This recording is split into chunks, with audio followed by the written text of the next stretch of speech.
Hello everyone, नमस्कार। एक बार फिर से स्वागत है आप सभी का लोदाजी क्लासेस के बीए प्लेटफॉर्म पर। दोस्तों, बीए फर्स्ट ईयर में लोक प्रशासन सिद्धांत और व्यवहार वाले इस कंसेप्ट पे जहां हमारी चर्चा चल रही थी उसको फिर से कंटिन्यू करते हुए सेकंड लेक्चर इसका लाए हैं दोस्तों, जिसमें हम बात करेंगे आज लोक प्रशासन की प्रकृति के बारे में। बेसिकली दोस्तों, ये पार्ट भी आपके फर्स्ट लेक्चर का ही था, लेकिन एक इम्पोर्टेंट और एक लेंदी पार्ट होने के कारण इसका सेशन अलग से लेकर आए हैं। चलिए दोस्तों, शुरुआत करते हैं अपने सेशन की। डायरेक्टली अपने सेशन पर मूव करेंगे। अच्छा, क्लास स्टार्ट करें उससे पहले ये तो आपको मैं हर सेशन में बता ही चुका हूं आपको, क्लियर है। प्रज्ञान हिंदी के बारे में भी आप भली भांति रूप से जानते ही हैं, क्या मिलेगा आपको वहां पर। चलिए दोस्तों, यहाँ पर फर्स्ट यूनिट का फर्स्ट टॉपिक ही है। फर्स्ट यूनिट का फर्स्ट टॉपिक अभी चल रहा है। ये प्रकृति और महत्व, प्रकृति वाला जो कंसेप्ट हमारा रह गया था उसे अब इस सेशन में, सेकंड सेशन में हम क्लियर कंप्लीट करने वाले हैं। ओके दोस्तों, उसके बाद में फिर कंटिन्यू सीरीज बाय सीरीज चलेगा। फिर नवीन लोक प्रशासन होगा, उसके बाद लोक प्रशासन और निजी प्रशासन में क्या संबंध है, क्या डिफरेंस है, नवीन लोक प्रबंध क्या है और लोक प्रशासन में नवीन प्रवृत्तियां क्या है, उन सब पर कंटिन्यू वन बाय वन करके टॉपिक वाइज टॉपिक हम डिस्कस करेंगे। ओके, सबसे पहले दोस्तों आज के सेशन में हम सबसे पहले क्या पढ़ने वाले हैं, क्या क्या पढ़ने वाले हैं, तो उस पर थोड़ा सा देख लीजिएगा आप लोग। सबसे पहले हम लोक प्रशासन की प्रकृति पर डिस्कस करेंगे, the nature of public administration. उसके बाद दोस्तों लोक प्रशासन किसका क्षेत्र पे जब हम बात कर रहे हैं तो देखिए, सबसे पहले हम क्षेत्र की व्याख्या देखेंगे, क्षेत्र की व्याख्या देखेंगे। उसके बाद देखेंगे कि लोक प्रशासन जो है क्या एक कला है या विज्ञान है, कला है या नहीं है, विज्ञान है या नहीं है। अगर हमने बोला है तो उसके पीछे भी तर्क देना है, और नहीं है तो उसके पीछे भी आपको तर्क सुझाने हैं। ठीक है ना दोस्तों, चलिए शुरुआत करते हैं सेशन की। सबसे पहले लोक प्रशासन की प्रकृति के बारे में थोड़ा सा डिस्कस कर लेते हैं, जिससे हमारा कंसेप्ट थोड़ा सा क्लियर होता चले। स्टेप बाय स्टेप इसको समझेंगे दोस्तों। एग्जाम में ये क्वेश्चन मान लीजिए कि 99% तो एग्जाम में आता ही आता है। लोक प्रशासन की प्रकृति का संक्षेप में वर्णन कीजिए। तो लोक प्रशासन की प्रकृति, नेचर ऑफ पब्लिक एडमिनिस्ट्रेशन दोस्तों बहुत इंपॉर्टेंट कंसेप्ट है आपके एग्जाम के लिए। तो चलिए थोड़ा सा ध्यान से सुनिए, समझिए, समझते हुए इसको आगे बढ़े। सुनना इतना इंपॉर्टेंट, समझिए इसको, हर चीज इसकी सुनना। इसलिए मैं आपको बता रहा हूं कि क्यों इंपॉर्टेंट है, क्यों आपके लिए आवश्यक है। एग्जाम में जब आप आंसर राइटिंग करने बैठते हैं, आपको सारा कंसेप्ट, सारा टॉपिक याद होते हुए भी आपको ये समझ नहीं आता कि स्टार्ट कहाँ से करना है, इसको एंड कहाँ से करना है। वो फिर आपका जहां से मन करता है वहां से स्टार्ट करते हो, फिर वहीं पर आपके नंबर कट जाते हो। फिर बाद में बोलते हो कि सर बहुत प्यारा और बहुत अच्छे से लिख के आते, लेकिन नंबर कट गए, नंबर इतने नहीं मिले। तो उसका पीछे का कारण दोस्तों यही सब कुछ होता है। आपकी आंसर राइटिंग के एक तरीका होना चाहिए। ठीक है, स्टेप बाय स्टेप हम आगे बढ़ेंगे, जिससे आपका पूरा कंसेप्ट क्लियर होता चलेगा। चलिए दोस्तों शुरुआत करते हैं। लोक प्रशासन कला है या विज्ञान। प्रकृति की, प्रकृति मतलब ये कि बस उसकी प्रकृति किस टाइप का नेचर है यार। तो कला है या विज्ञान है। तो यहां पर कुछ विद्वान बोलते हैं, कुछ विद्वान तो देखिए आराम से, जो विद्वान थोड़े से ठंडी प्रकृति के मान लेते हैं भाई ये कला भी है और विज्ञान भी है। कुछ विद्वान जो फालतू के फटे में टांग नहीं डालना चाहते, वो मान लेते हैं कि भाई ये कला भी है और विज्ञान भी है, जैसा आप बोल रहे हो बस वो सब कुछ है। तो ये सिर्फ एग्री करते हुए आगे बढ़ लेते हैं। लेकिन कुछ विद्वान है जो ये बोलते हैं कि साहब अगर ये जो आपका पब्लिक एडमिनिस्ट्रेशन है ये कला हो सकता है लेकिन विज्ञान तो नहीं हो सकता। कला हो सकता है लेकिन विज्ञान नहीं हो सकता, तो इसके पीछे भी वो तर्क देते हैं। और कुछ विद्वान है जो एक्सेप्ट करते हैं कि साहब ये कला भी है और ये विज्ञान भी है, और विज्ञान के पीछे के तर्क भी है। ओके, तो इस प्रकार से दोस्तों हम तीनों प्रकार के जो विद्वान रहे हैं उनके तर्कों को देखेंगे, एक कला के रूप में, विज्ञान के रूप में, और विज्ञान नहीं है। विज्ञान नहीं है मतलब इसके विपक्ष में भी हम इसके तथ्यों को देखने वाले हैं। वन बाय वन करके दोस्तों हम इसको डिस्कस करेंगे। तो सबसे पहले कला के रूप में, उसके बाद विज्ञान के रूप में। ठीक है दोस्तों, यहां तक कोई कंफ्यूजन नहीं होना चाहिए मेरे ख्याल से। चलिए एक एक करके सबसे पहले स्टार्ट करेंगे। लोक प्रशासन कला के रूप में। जी हाँ, लोक प्रशासन एक कला के रूप में। लोक प्रशासन में कहने का अर्थ यहां पर यह आता है कि लोक प्रशासन में वो सभी खूबियां पाई जाती है जो एक किसी कला में पाई जाती है, किसी अच्छी कला में पाई जाती है।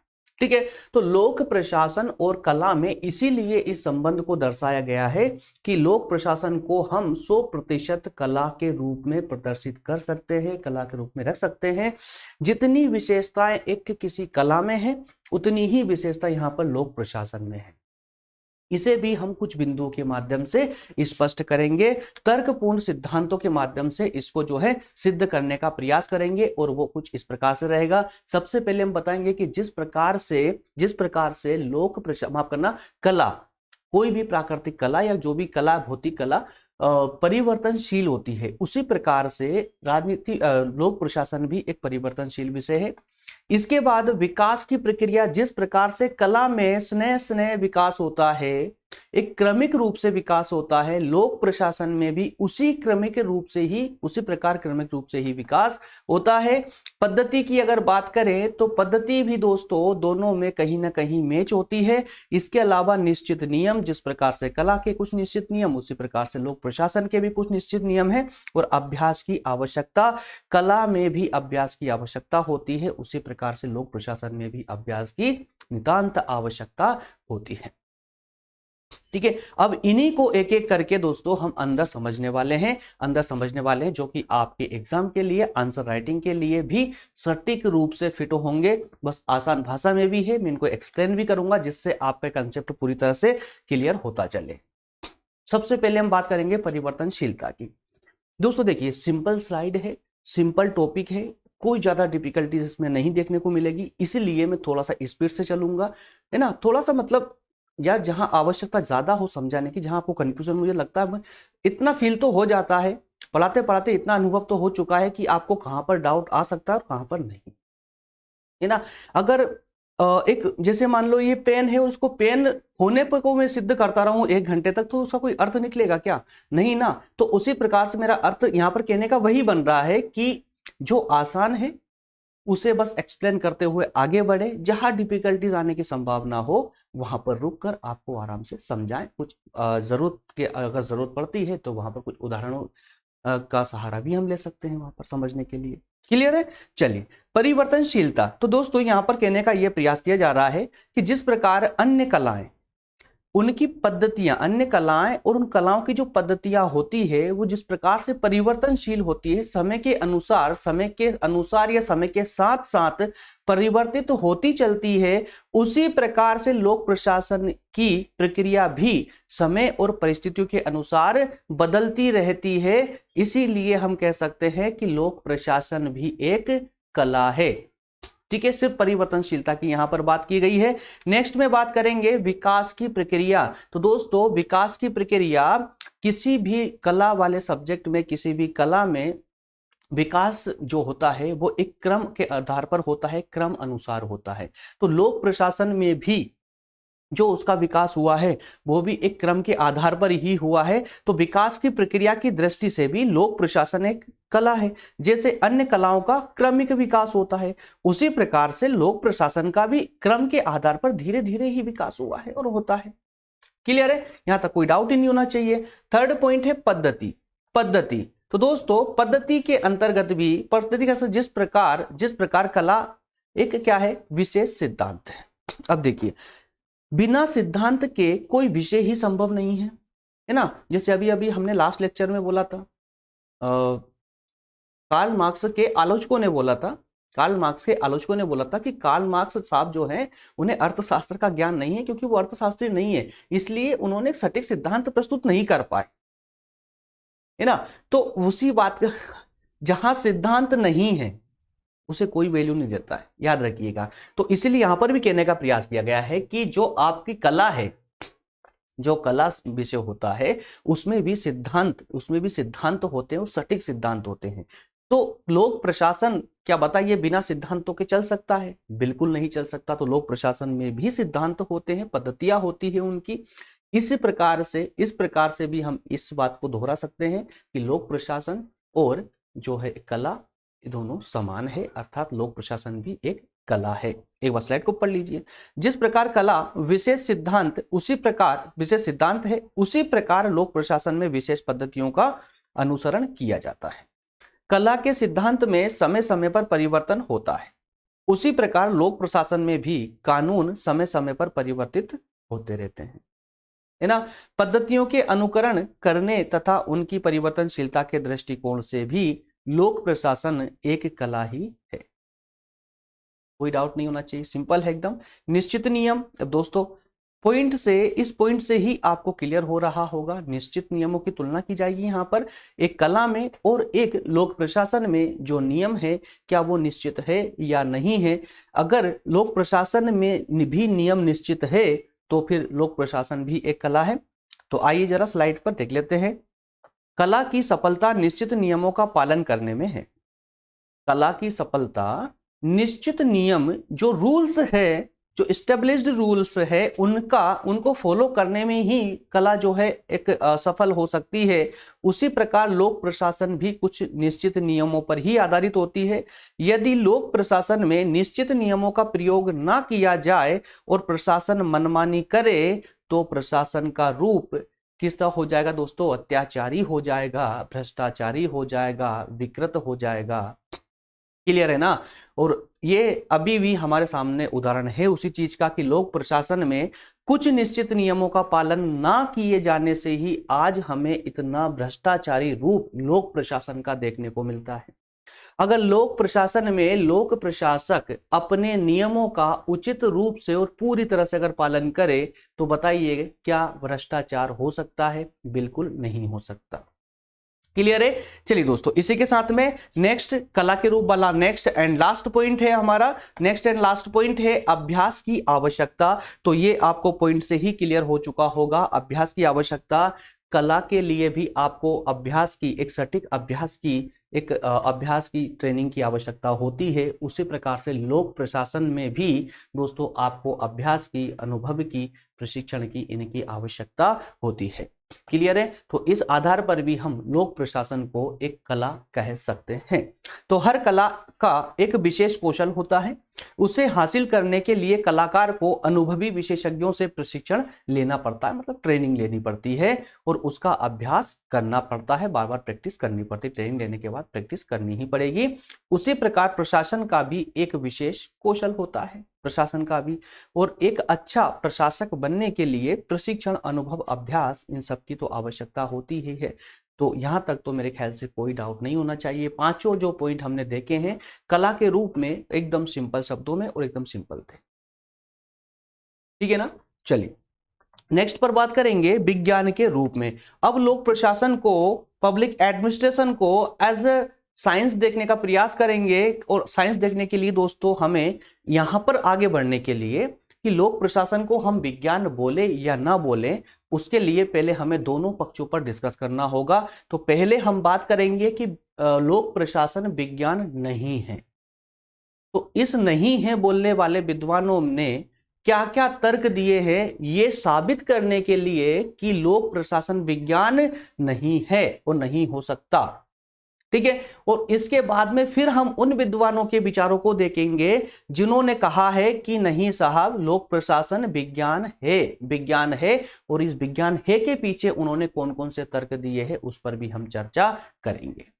क्लियर है। चलिए शुरुआत करते हैं, एक एक करके सभी को डिस्कस करेंगे। लोक प्रशासन विज्ञान नहीं है। कुछ विद्वान है जिन्होंने लोक प्रशासन को स्पष्ट विज्ञान मानने से स्पष्ट रूप से मना कर दिया है कि ये कला हो सकता है, विज्ञान नहीं हो सकता। क्योंकि विज्ञान में जिस प्रकार की संभावनाएं होती है, जिस प्रकार का अध्ययन होता है, जिस प्रकार से कुछ विशेषताएं विज्ञान की पाई जाती है, सटीकता पाई जाती है, वो सटीकता आपको लोक प्रशासन में देखने को नहीं मिलती।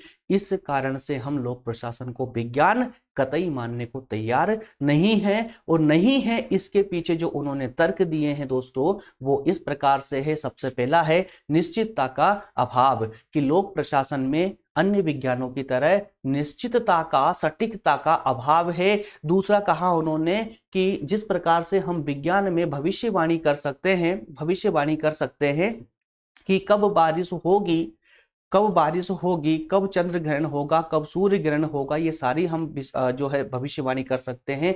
ऐसी भविष्यवाणी लोक प्रशासन में संभव नहीं है, इसलिए हम लोक प्रशासन को विज्ञान नहीं मान सकते। अगला, सर्वमान्य नियम या एवं सिद्धांतों का अभाव। सर्वमान्य नियम अर्थात सिद्धांतों का अभाव अर्थ ये हुआ कि कुछ ऐसे सिद्धांत या कुछ ऐसे नियम जिसे सभी स्थानों पर सभी जगह एक ही रूप में स्वीकार कर सके, ऐसे नियम लोक प्रशासन में नहीं है, जबकि प्रत्येक विज्ञान में इस प्रकार के नियम पाए जाते हैं। सर्वमान्य सिद्धांत और विस्तार से अंदर पॉइंटों में डिस्कस करेंगे। आदर्शात्मक पक्ष लोक प्रशासन में आदर्शात्मक पक्ष ठूस ठूस कर भरे हुए, जबकि विज्ञान को आदर्शों से कोई मतलब ही नहीं है। उसे तो तथ्यपरक भावना से मतलब है, तथ्यपरकता से मतलब है, उसे तो वास्तविकता से मतलब है। विज्ञान को भावनाओं से विज्ञान को कोई लेना देना नहीं है।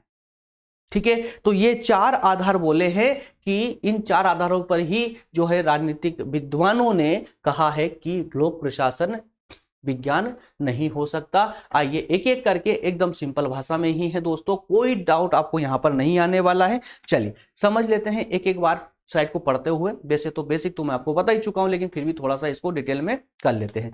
लोक प्रशासन में निश्चितता का अभाव है। लोक प्रशासन में निश्चितता का अभाव है। इसके विपरीत देखिए, इसके विपरीत प्राकृतिक विज्ञानों के नियमों में निश्चितता रहती है। लौकिक विज्ञान में गुरुत्वाकर्षण की भांति प्राकृतिक विज्ञानों के अन्य नियम भी अटल होते हैं।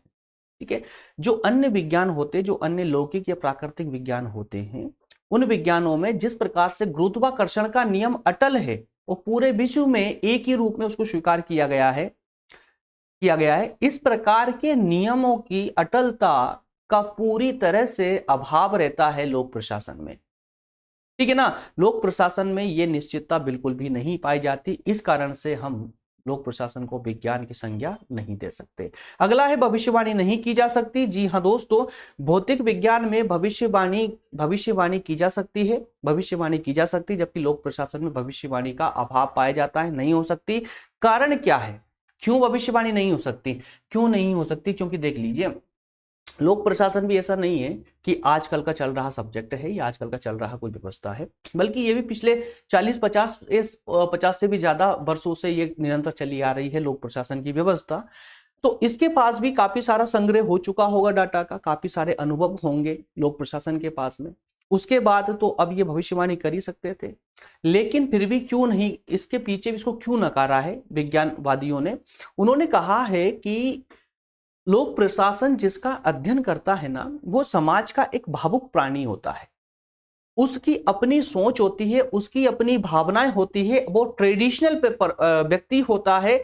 उसके जो है अपनी पसंद नापसंद होती है, जो उसकी भावनाएं होती है ना, वो बहुत चंचल होती है, उसका मन बहुत चंचल है, पल पल में वो बदलता रहता है। तो इस बदलाव के कारण, इस परिवर्तनशील प्रकृति के कारण मनुष्य को लेकर के भविष्यवाणी संभव नहीं है। ठीक है ना, इन आधारों पर ही विद्वानों ने यहां पर लोक प्रशासन को विज्ञान मानने से पूरी तरह से साफ साफ इनकार किया है। अगला पॉइंट है सर्वमान्य नियम और सिद्धांतों का अभाव। तो जिन नियमों को हर जगह माना जा सके एक ही रूप में, मैं अगर इस पेन को यहां पर पेन बोलता हूं तो दिल्ली में भी ये पेन ही बोला जाना चाहिए। अमेरिका, लंदन, ब्रिटेन, कहीं भी जाएंगे आप, कहीं पर भी, तो आप इसको पेन ही बोला जाना चाहिए। इंग्लिश की बात कर रहा हूं मैं ना, सबके लैंग्वेज में अलग अलग बोल सकते हैं इसको, जैसे हिंदी में कलम। तो ये जो एक सटीक सिद्धांत है या सटीक शब्द है कि इसको हर जगह एक ही शब्द होगा, तो उसी प्रकार से लोक प्रशासन में दोस्तों ऐसे सिद्धांतों का अभाव पाया जाता है जिनको सर्वमान्य मतलब हर जगह एक ही नाम से जाना जाता हो और एक ही रूप में एक्सेप्ट किया गया हो। ठीक है, तो लोक प्रशासन के क्षेत्र में सर्वमान्य सिद्धांतों का क्या अभाव होता है? किसी समाज में लोक प्रशासन में अधिकारी बहुत शक्ति संपन्न होते हैं तो कहीं पर कम शक्ति उनको दी जाती है। कारण क्या है? कहीं पर ज्यादा आवश्यकता होती है, लोक प्रशासकों को ज्यादा पावर देने की आवश्यकता होती है। कोई कोई क्षेत्र ऐसे होते हैं जहां पर सब ऑफिशियल लोग रहते हैं, है ना, कोई प्रॉब्लम नहीं होती, ज्यादा समस्याएं नहीं होती, तो वहां पर उनको ज्यादा शक्तियों की आवश्यकता नहीं पड़ती। ठीक है, तो ये कम ज्यादा चलता रहता है। तो ऐसा नहीं बोल सकते कि कोई अगर एक जिला अधिकारी है तो जिला अधिकारी को नक्सल प्रभावित क्षेत्र में जितने अधिकार दिए गए हैं उतने ही अधिकार जो है एक सभ्य समाज के क्षेत्र में दिए जाएं, है ना, किसी दूसरे जिला अधिकारी को। ठीक है ना, तो ये चेंजेस होता रहता है। तो अब हम एक शब्द से कि जिला अधिकारी है तो ये उसके पास उतने ही अधिकार होंगे जितना कि उस फलाने जिलाधिकारी के पास थे, ये जरूरी तो नहीं होगा, है ना, चेंज होता रहता है। स्पेशल पावर दी जा सकती है, वापस ली भी जा सकती है, तो ये चेंज होता रहता है। इस कारण से कहा गया है कि सर्वमान्य सिद्धांतों का पूरी तरह से लोक प्रशासन में अभाव होता है। आदर्शात्मक के पक्ष की अगर बात करें तो विज्ञान में दोस्तों आदर्श और भावनाओं की कोई जगह कोई स्थान नहीं होता है, जबकि लोक प्रशासन की मुख्य जो आधार है वही आदर्श है, वही आदर्शात्मक पहलू उसका मुख्य आधार होता है लोक प्रशासन का। ठीक है, प्राकृतिक विज्ञान अनिवार्य रूप से तथ्यपरक होते हैं। कैसे होते हैं? तथ्यपरक होते हैं, मतलब वास्तविकता पे जीते हैं। लेकिन लोक प्रशासन को इसलिए नहीं माना जा सकता क्योंकि ये भावनात्मकता इसके अंदर रहती है, और जहां भावना रहेगी वहां नैतिकता भी रहेगी। क्लियर है? जहां भावना वहां नैतिकता। ओके दोस्तों, चलिए नेक्स्ट पर बात करेंगे लोक प्रशासन विज्ञान है। लोक प्रशासन विज्ञान है। चलिए अब उन विद्वानों के विचारों को हम जानने वाले हैं, अब उन विद्वानों के विचारों को हम पढ़ने वाले हैं जो ये मानने को तैयार है कि लोक प्रशासन कला भी है और विज्ञान भी है। तो कला वाले पक्ष से हम पहले 5 पॉइंट डिस्कस कर चुके हैं, विज्ञान नहीं है वाले 4 पॉइंट हम डिस्कस कर चुके हैं। अब अंतिम रूप से हम देखेंगे कि उन विद्वानों के विचारों को जो लोक प्रशासन को कला माफ करना विज्ञान मानते हैं, और वो क्या अपने तर्क देते हैं। इसके पीछे सबसे पहले भविष्यवाणी संभव है। जिस आधार पर लोक प्रशासन को नकारा गया था उसी को उठाया इन्होंने और कहा कि लोक प्रशासन में भी भविष्यवाणी की जा सकती है। उसके बाद में क्रमबद्ध अध्ययन, जिस प्रकार से विज्ञानों में अध्ययन क्रमबद्ध रूप से किया जाता है उसी प्रकार से लोक प्रशासन में भी क्रमबद्ध रूप से अध्ययन किया जाता है।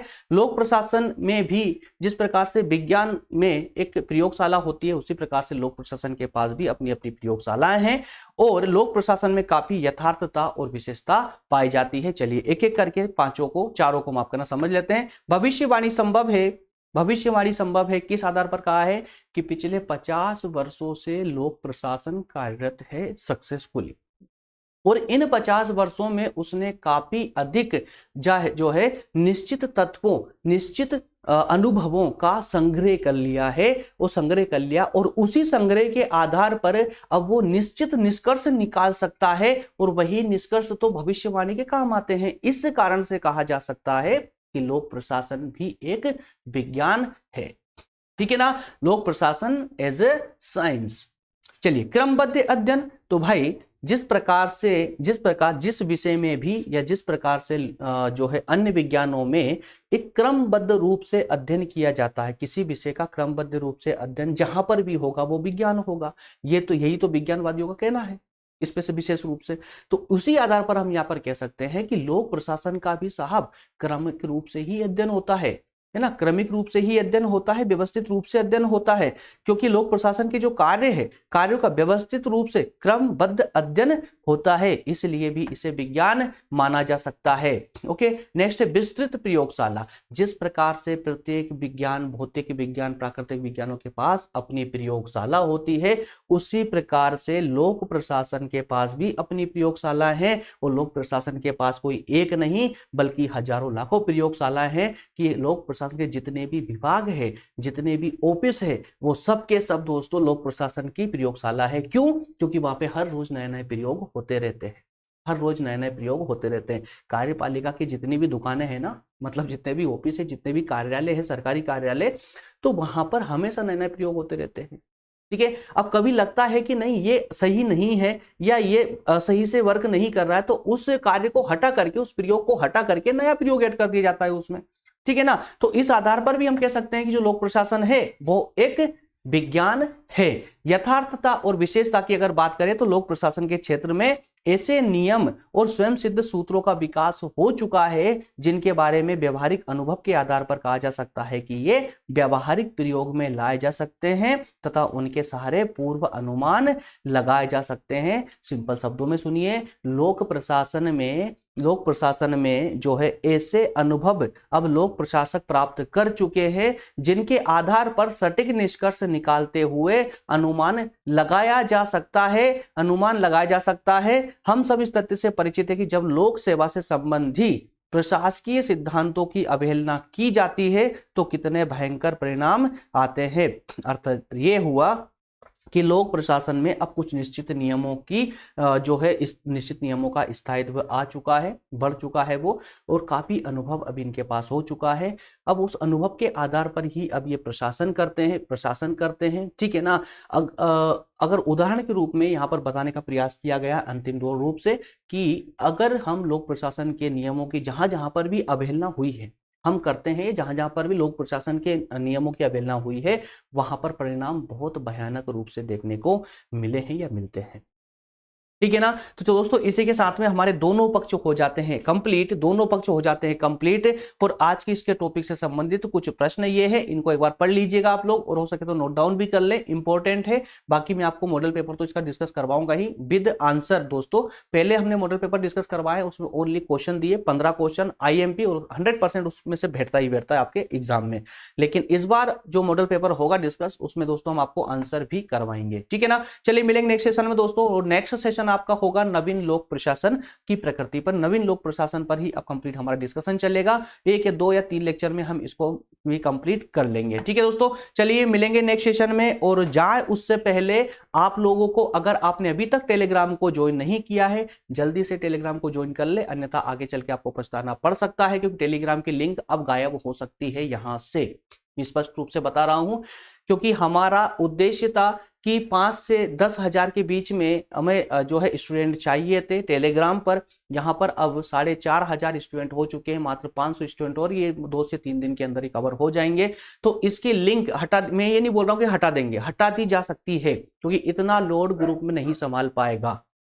क्लियर है। और वहां पर फ्री ऑफ कॉस्ट ही आपको स्टडी होती है, सब नोट्स और हमारे सारे नोटिफिकेशन आपको टेलीग्राम पर ही मिलते हैं। चलिए दोस्तों मिलेंगे नेक्स्ट सेशन में, तब तक के लिए आपका बहुत बहुत धन्यवाद क्लास के एंड तक बने रहने के लिए। वैसे तो जरूरी आपके लिए बहुत था कि आपको पढ़ना है, आपको कुछ करके दिखाना है, तो फिर दोस्तों आपको इसी तरह से क्लास के एंड तक ही रुकना चाहिए। जरूरी नहीं कि आप हमारी ही क्लास को अटेंड करें, किसी की भी क्लास को अटेंड करें। क्लास अगर आपने स्टार्ट की है तो फिर आपको एंड तक उसे पहुंचाना ही चाहिए। चलिए दोस्तों मिलेंगे नेक्स्ट सेशन में, तब तक धन्यवाद, थैंक यू।